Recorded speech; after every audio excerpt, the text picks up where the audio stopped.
नमस्कार, स्वागत है एक नए वीडियो में। और आज हम आपको राजस्थान की एक रसोई दिखाने वाले हैं जिसमें पुरानी संस्कृति से जुड़ी हुई ये रसोई घर है। हमारे साथ यहाँ के मालिक हैं, इनसे बात करेंगे। जी, आपका पहले परिचय दीजिए। मेरा नाम खैमाराम आर्य। मैं पंचगव्य और गाय पर जो है कई वर्षों से अध्ययन कर रहा हूँ। मोहन गौशाला दांता बाड़मेर, जहाँ मैं 6 साल से आयुर्वेद और गाय पे काफ़ी अध्ययन कर रहा हूँ। मैंने किया भी है, समझाया कि हमारी पुरानी जो परंपरा है वो बड़ी विज्ञान है। हमारी माताएं कैसे भोजन बनाती थी, रसोई क्या विज्ञान है, आज वो सब भूल गए, इसीलिए बीमारियाँ बढ़ रही है। पहले हर घर में कुम्हार साल में एक बार पूरे मिट्टी के सारे बर्तन ले आता था, क्योंकि मिट्टी में भोजन बनाने से एकदम अमृत बनता है। और अब हर घर में जो एल्युमिनियम के बर्तन जो है वो अंग्रेजों ने, जो हमारे राष्ट्रभगत थे जो जेल में थे, उनको स्लो पॉइजन के रूप में दिए। हमने घर घर में वो अपना लिए।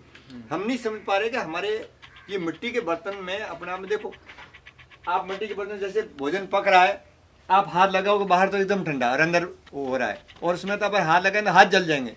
तो मिट्टी अपना में एक पूर्ण जो है विज्ञान है। तो एक बड़ी विज्ञान थी, वो लुप्त हो गई।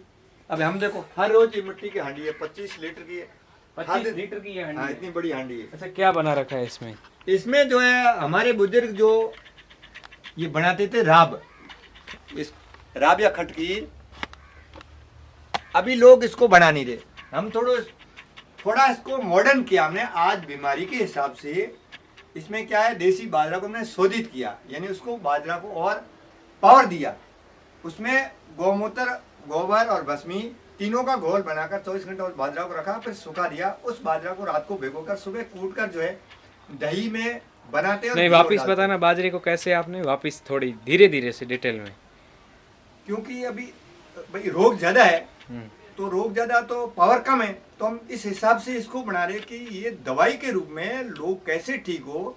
अगर बीमारी है तो बॉडी में जहर ज्यादा है, तो हम गोबर, गौमूत्र और जो राख होती है इसमें ऑक्सीजन ज्यादा है, इस तीनों का जो है घोल बनाकर वो छानकर उसमें हम बाजरा रखते हैं 24 घंटा। वो बाजरा गोबर गौमूत्र से और पावरफुल हो जाएगा। अच्छा, उस बाजरे में ज्यादा पावर आ जाएगी। उस बाजरे को उसमें रखते हो? हाँ, उस घोल में, घोल वाले पानी में, हाँ, लिक्विड में, घोल में, फिर सुखा देते हैं, फिर बाजरे अंदर रख देते हैं। वो बाजरा शाम को भिगोकर सुबह उस पानी को इस हांडी में चढ़ा देंगे, और वो बाजरे को थोड़ा पानी निकाल कर हमाम दस्ते से अच्छा कूटेंगे।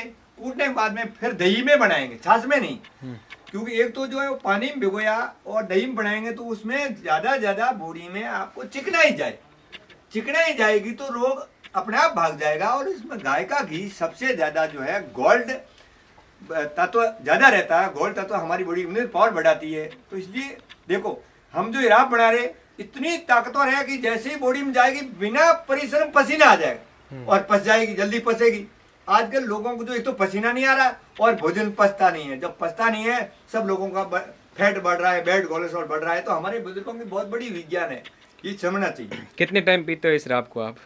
मैं तो सुबह तो एक बार जो दही का मट्ठा पीता हूँ, और उसके बाद में 10 बजे, 12 बजे, 3 बजे, बस 3 बार राब पीता हूँ। सिर्फ राब ही पीता हूँ खूब। राब में बड़ी ताकत है। अच्छा, खाने में बस क्योंकि लिक्विड ले रहा हूँ कि बॉडी में 70% जो जल है, जितना लिक्विड लेंगे हमारी आयु बढ़ेगी, भोजन जल्दी पचेगा, हम शक्तिशाली होंगे।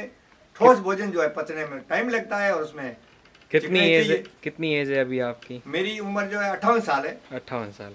देखिए, यहाँ पर आपको रसोई में हर तरफ मिट्टी के बर्तन नजर आएंगे। क्योंकि मिट्टी ही हमारी जो इन सब में खाना बनता है। ये दूध की है, वो सुबह दही की है, ये जो रिजर्व रखी हुई है, रिजर्व है, ये मिट्टी की है। ये चूल्हा है, सब चूल्हे पे इसी रसोई में आपका खाना बनता है। हाँ बिल्कुल। ये गोबर से लिप दिया, अभी बना लीपा है ताजा, क्योंकि गोबर जहाँ लीपा रहता है तो कोई वायरस नहीं आएगा। हमारे साल में हमारी माताएं बड़ी वैज्ञानिक थी। साल में अपने घरों को, रसोई को 2 बार लिपती थी, होली और दीपावली पर। उस टाइम क्यों वायरस आता, जिसको हम बोलते हैं वो आ गया, वो आ गया। अरे वो तो पहले से ही उनको पता है, आता है तो गोबर से लीप दो, और जो है उस समय जो है घर में वगैरह में हवन करते तो वायरस नष्ट हो जाते।